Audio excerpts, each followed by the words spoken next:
Shalom, haleluya. Yohanes 4 ayat 34, kata Yesus kepada mereka, makananku ialah melakukan kehendak Dia yang mengutus aku dan menyelesaikan pekerjaannya. Wow, luar biasa. Dari perenungan ini Yohanes 4 ayat 34 ada 3 poin yang akan saya bagikan. Bagaimana Tuhan Yesus itu mengajarkan setiap kita satu hal yang terpenting, yaitu makanan rohani kita. Jadi yang pertama bicara tentang makanan rohani. Tuhan Yesus mengatakan bahwa melakukan kehendak Allah itu adalah makanan.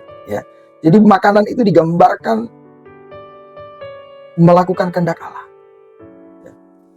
Jadi ini menekankan pentingnya hidup untuk kita memenuhi panggilan rohani dalam kehidupan kita. Kita diajak untuk mencari kepuasan dan kekuatan bukan dari duniawi, tapi melayani dan menjalani kehendak Allah, mengalihkan fokus dari kebutuhan fisik ke kebutuhan spiritual. Dapat memberi kita makna dan kebahagiaan yang lebih dalam. Itulah sebabnya ketika kita hanya mencari hal-hal yang duniawi, makan makanan yang istilahnya yang bukan kehendak Tuhan, yang bukan benar-benar makanan, karena Tuhan menggambarkan makanannya adalah melakukan kehendak Allah. Berarti ketika kita melakukan suatu kehendak yang bukan kehendak Tuhan, kita tidak sedang makan makanan yang benar. Atau bahkan yang lebih parah lagi, kita sedang tidak makan, kita membiarkan hidup kita, rohani kita ini kelaparan. Itulah sebabnya ada banyak orang-orang Kristen, orang-orang percaya mulai berjatuhan, mulai berguguran. Kenapa? Karena tidak punya rohani yang kuat. Ketika mengalami pergumulan, habis. Kenapa? Nggak ada kekuatan. Rohaninya tidak pernah dikasih makan. Yang lebih parah lagi, lebih sering mengikuti keinginan daging, lebih sering mengikuti apa yang diinginkan hatinya, pikirannya. Terlebih lagi anak-anak muda, melihat yang lain sudah pacaran, dia belum pacaran. Wah, buru-buru pokoknya aku sudah dapat pacar seperti mereka, seperti dia. Padahal ketika kita hidup dalam Tuhan, kita harus benar-benar tahu apa yang menjadi kehendak Tuhan dalam hidup. Jadi bukan sekedar apa yang kau mau, apa yang kau inginkan. Tapi ketika engkau mencari kehendak Tuhan, sesungguhnya engkau sedang merawat kehidupanmu, terlebih lagi kerohanianmu dengan baik, yaitu dengan melakukan kehendak Tuhan, memberi makan. Yang kedua, menjalani kehendak Allah. Jadi yang pertama bicara tentang makanan spiritual, yang kedua tentang menjalani kehendak Allah. Jadi dengan menyatakan bahwa makanannya adalah melakukan kehendak Bapa. Tuhan Yesus beri contoh ketulusan dan dedikasi kepada Allah.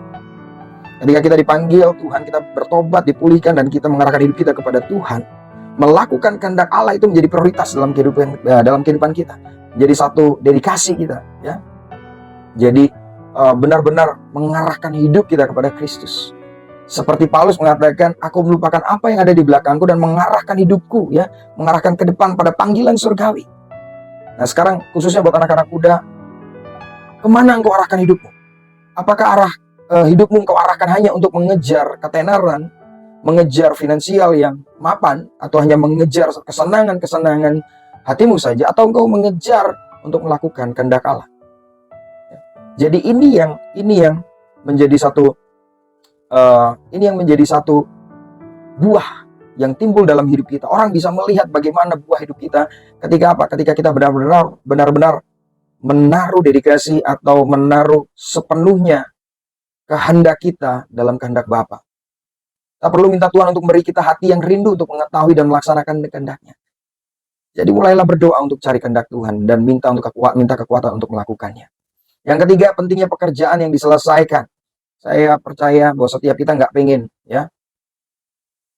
punya perusahaan lalu punya karyawan yang tidak menyelesaikan pekerjaannya.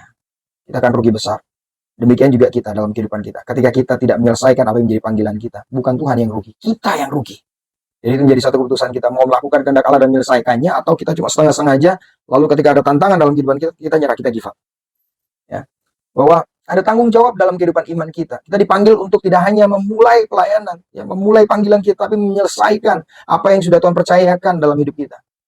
Jadi perenungan ini juga adalah satu tantangan, apakah kita mau setia dalam menjalankan tugas dan panggilan yang diberikan kepada kita. Saya percaya setiap kita rindu untuk kita boleh terus dipakai Tuhan, terus menjadi alatnya Tuhan. Jadi melalui ayat ini juga mengajak kita untuk menciptakan atau membuat hidup yang seimbang antara kebutuhan fisik dan spiritual. Jadi pelayanan kita kepada Allah sebagai prioritas utama. Tuhan Yesus berkati.